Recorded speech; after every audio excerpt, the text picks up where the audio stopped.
statement. Home Secretary.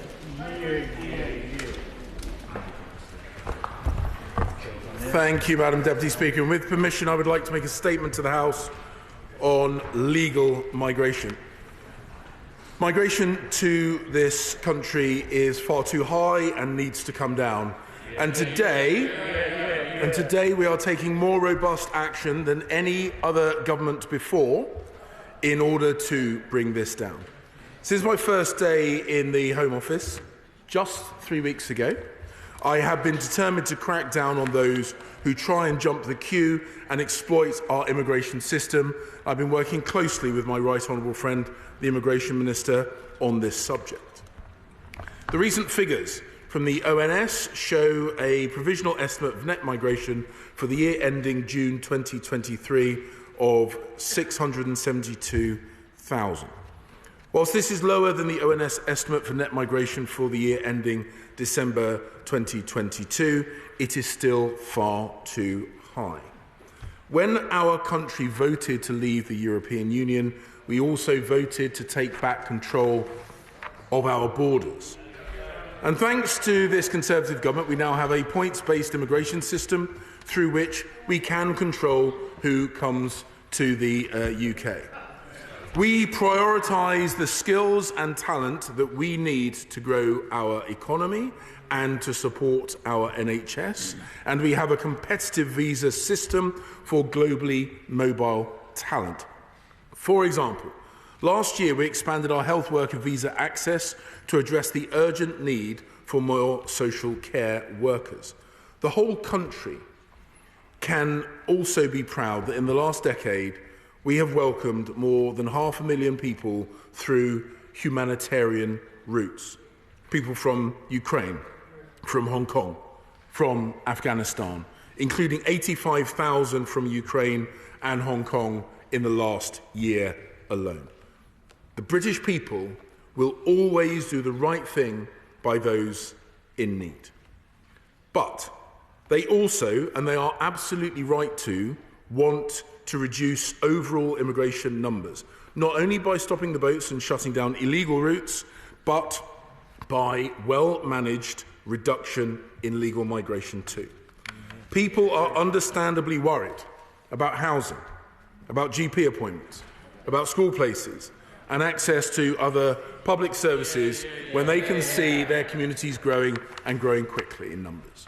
From January 2024, the right for international students to bring dependents will be removed unless they are on postgraduate courses designated as a research programme.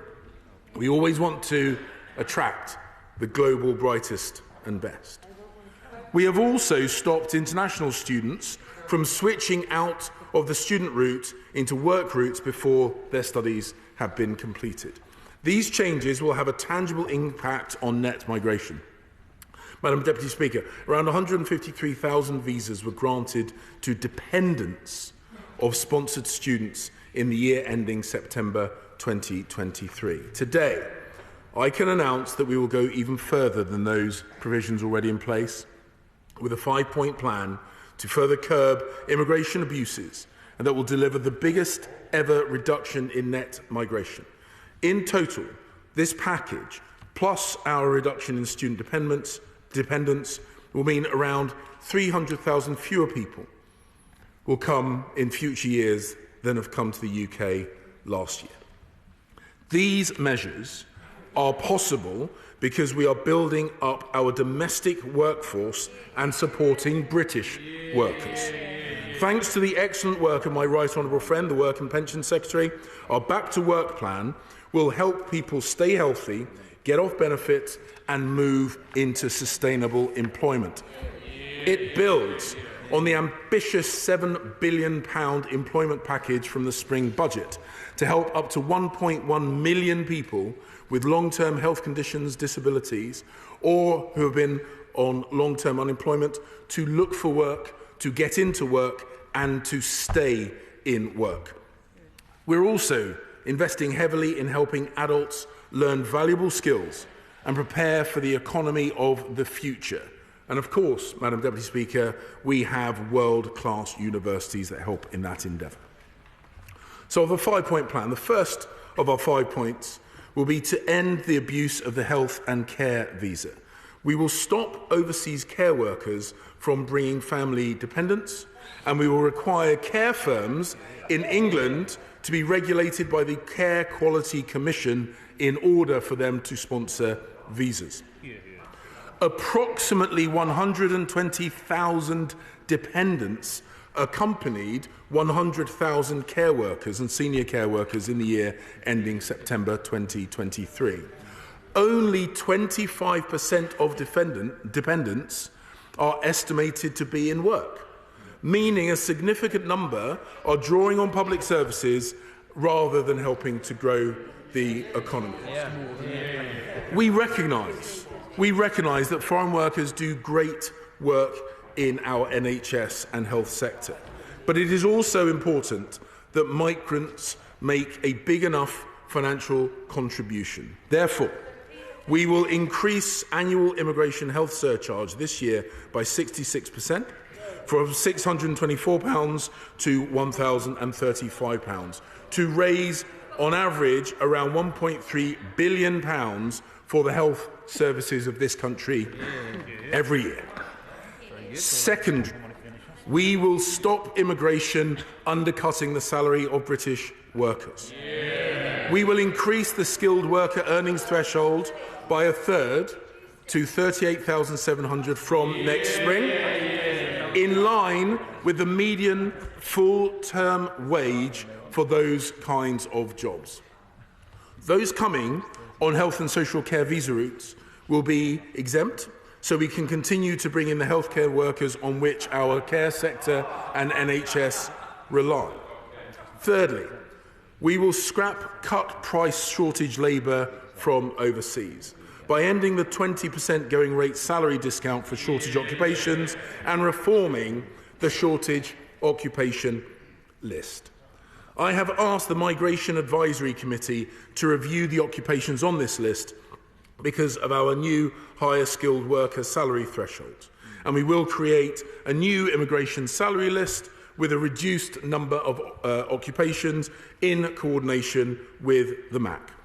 Fourthly, we will ensure people only bring dependents who they can support financially by raising the minimum income for family visas to the same threshold as the minimum salary threshold for skills workers, which is £38,700.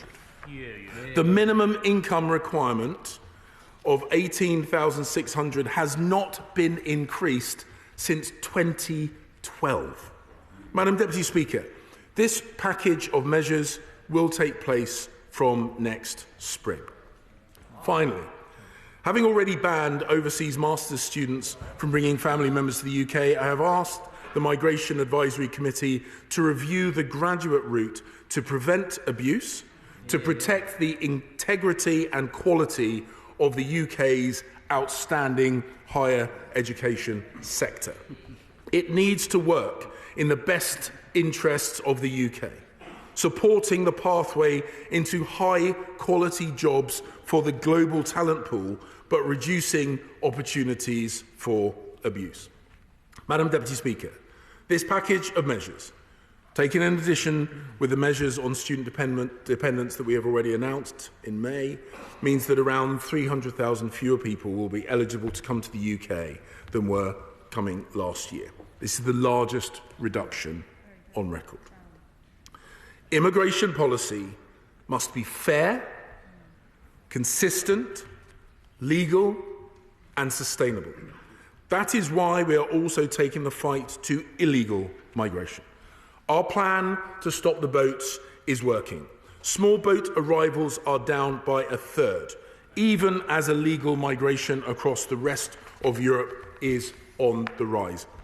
Madam Deputy Speaker, today we have taken decisive action to reduce legal migration with our 5-point plan. Enough is enough. We are curbing abuses to the healthcare visa. We are increasing thresholds, cutting the SOL discount, increasing family income requirements and cutting the number of student dependents and I commend this statement to the House. Shadow Home Secretary Yvette Cooper.